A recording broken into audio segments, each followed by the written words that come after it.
नमस्ते। थर्ड आई में आपका स्वागत है। आज एक हम बहुत बेसिक सिद्धांत उसकी बात करेंगे कि अगर हमारे ऊपर कोई जुर्म हो, कोई जाति हो, कोई ऐसा हो जो जिसका हम विरोध करने का मुझे हक है कि नहीं, मुझे उस पर अपना विरोध दर्ज करने का हक है कि नहीं, राइट टू प्रोटेस्ट।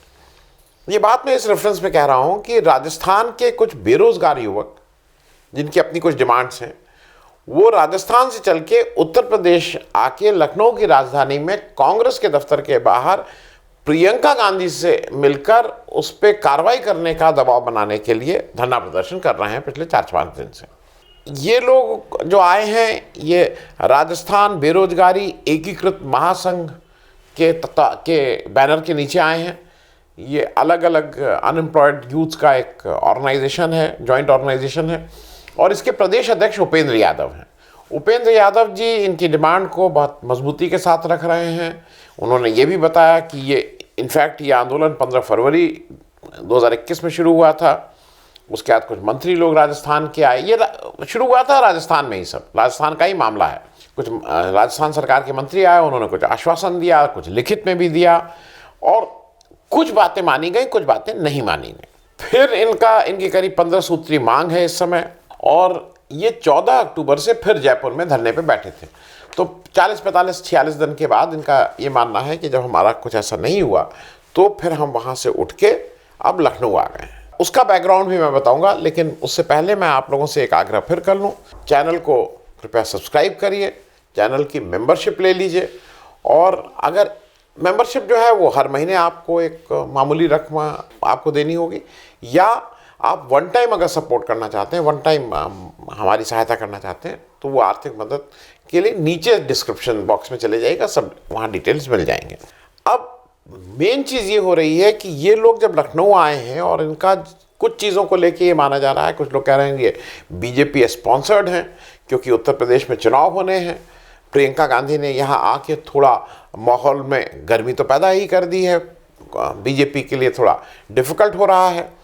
जो भी माहौल बन रहा है, चाहे वो इस समय बीजेपी को उससे वोट का नुकसान ऐसा लगता है हो रहा है, तो उसको काउंटर करने के लिए या उस नैरेटिव को बदलने के लिए ये लोगों को राजस्थान से यहाँ बुलाया गया। इस तरह का एक पक्ष है। जब आप इन लोगों से मिलिए, इनके जो अध्यक्ष हैं उनका नाम उपेंद्र यादव है। उपेंद्र यादव जी बहुत दिनों से संघर्षरत हैं। वो कह रहे हैं कि हम लोग बिल्कुल पॉलिटिकल लिस्ट से कोई मतलब लेना देना नहीं है। वो कहते हैं कि अगर कोई कहे तो मैं लिखित हलफनामा दे सकता हूँ, एफिडेविट दे सकता हूँ कि मैं इलेक्शन कभी नहीं लड़ूंगा, हमारी मांगें मान ली जाएं।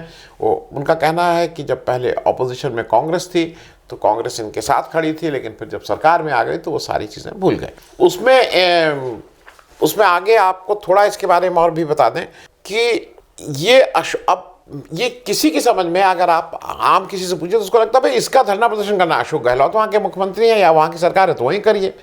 और अगर इसको आपको बहुत कुछ है कि भाई इसमें कांग्रेस के बारे में कुछ बात करनी है, कांग्रेस के उसमें करना है, तो आप दिल्ली जाइए जहाँ कांग्रेस का हेडक्वार्टर है। लखनऊ में क्या होगा, तो इसके लिए प्रियंका गांधी के सामने धरना प्रदर्शन करने की कौन सी ज़रूरत है। तो अब जो पहली चीज़ आती है इस पूरे उसमें कि ये जो आंदोलनकारी या जो धरना प्रदर्शन कर रहे हैं वो कितने जेन्युइन हैं, और इलेक्शन में क्या कांग्रेस ने वादा किया था कि नहीं किया था। अब 2-3 चीज़ें मोटे तौर पे, एक चीज़ तो ये है कि राजस्थान का मसला है, उसका उत्तर प्रदेश कांग्रेस क्या करेगी। अच्छा, दूसरा ये भी है कि कांग्रेस यहाँ कौन सी ऐसी बहुत ताकतवर पार्टी है, और कांग्रेस के जुम्मा 7 MLA थे, अब कितने रहेंगे कितने नहीं रहेंगे, अब भी कुछ लोग भाग गए हैं उसमें से, तो वो भी एक दिक्कत वाली चीज़ है। और इन लोगों की मुख्य मांग ये है कि हमें प्रियंका गांधी से मिलना है और वही इसकी कार्रवाई करें। और वो ये भी तक कह रहे हैं उपेंद्र यादव कि अगर हमारे, और केवल आश्वासन नहीं, हमें आदेश चाहिए, और अगर आदेश नहीं मिला तो हम अपनी यहाँ जान दे देंगे, हम आत्महत्या कर लेंगे। अब हम वो जो मतलब इस तरह की बातें वो कर रहे हैं।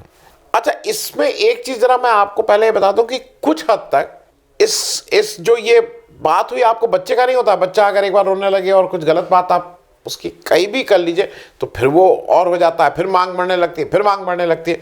तो कहीं ना कहीं रूट कॉज मैं बता दूं जो मेरी समझ में है।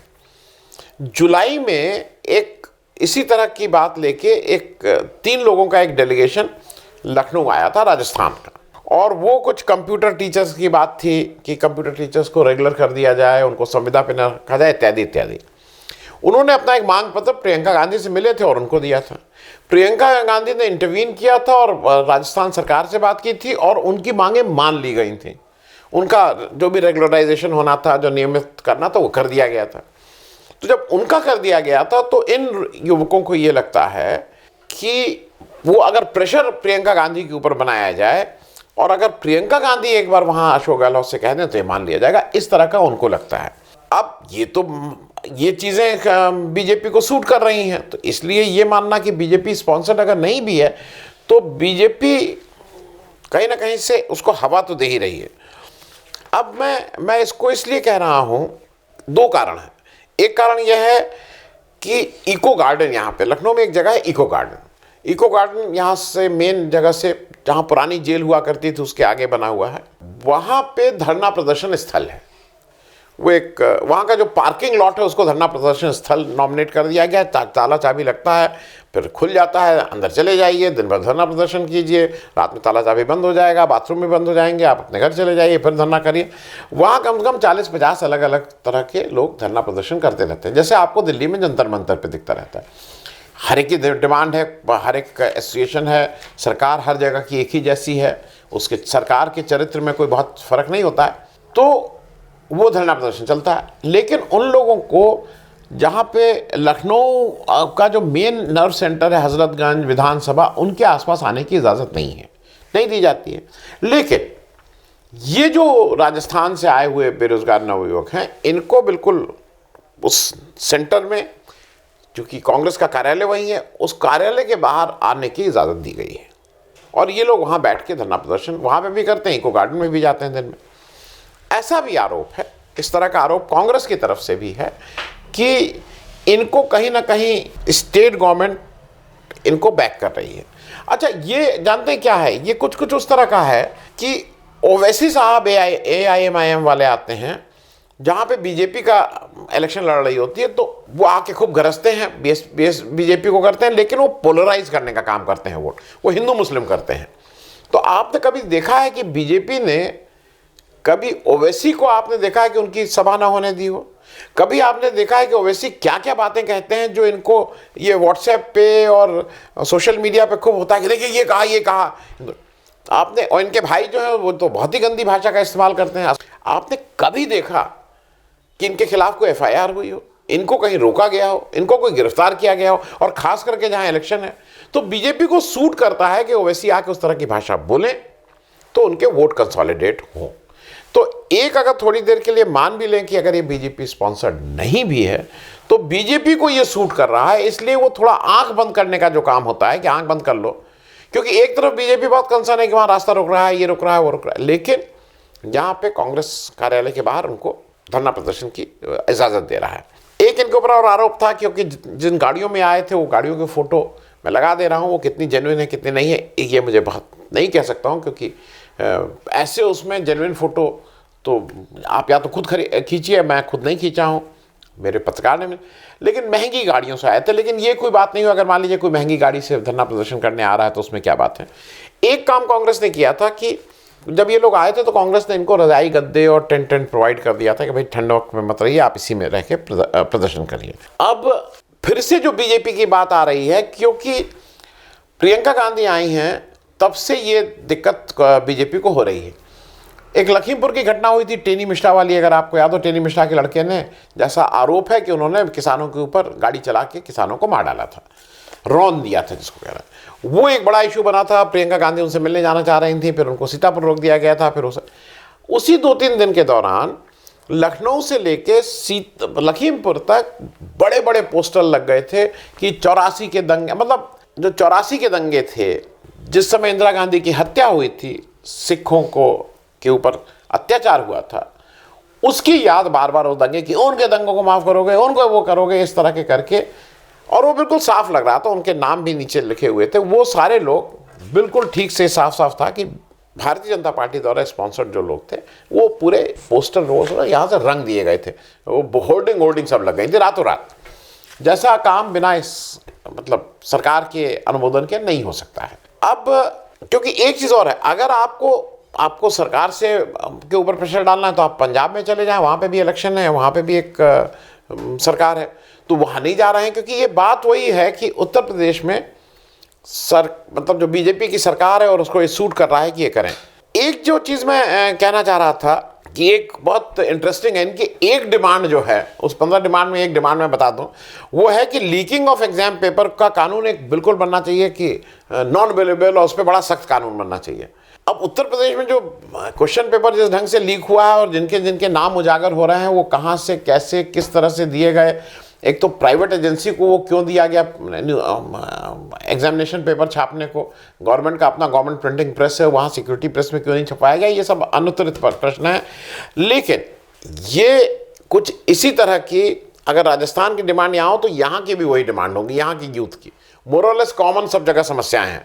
अब एक बहुत इंपॉर्टेंट चीज़ यह है कि देखिए, बेरोजगारों की चिंता तो विपक्षी पार्टी को ही होती है। जो पार्टी विपक्ष में रहती है उसी को महंगाई की चिंता रहती है, उसी को बेरोजगारी की चिंता रहती है, उसी को भ्रष्टाचार की चिंता रहती है। ये एक अजीब सा हमारे यहाँ वो है, क्योंकि दो रास्ते हैं।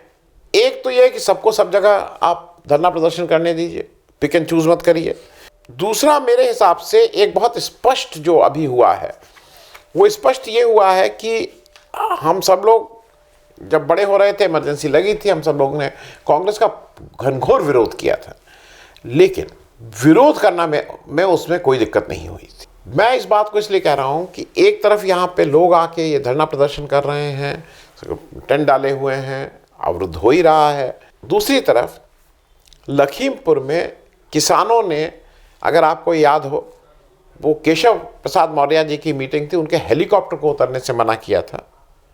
और उसके बाद क्या हुआ था, ये आपको याद इसलिए दिला दूं कि बीजेपी का एक माइंडसेट है, वो अपने, अगर मेरा कोई विरोध करेगा तो मैं उसको इस तरह से रोकूंगा, उसको रौंद भी डालने में मुझे कोई गुरेज नहीं होगा। कांग्रेस का एक अपना स्टाइल है, ठीक है, आप अगर धरना प्रदर्शन कर रहे हैं तो ये आपका हक है, इसको आप कर सकते हैं। और मेरे ख्याल में धरना प्रदर्शन किसी को भी कहीं भी करने का हक होना चाहिए।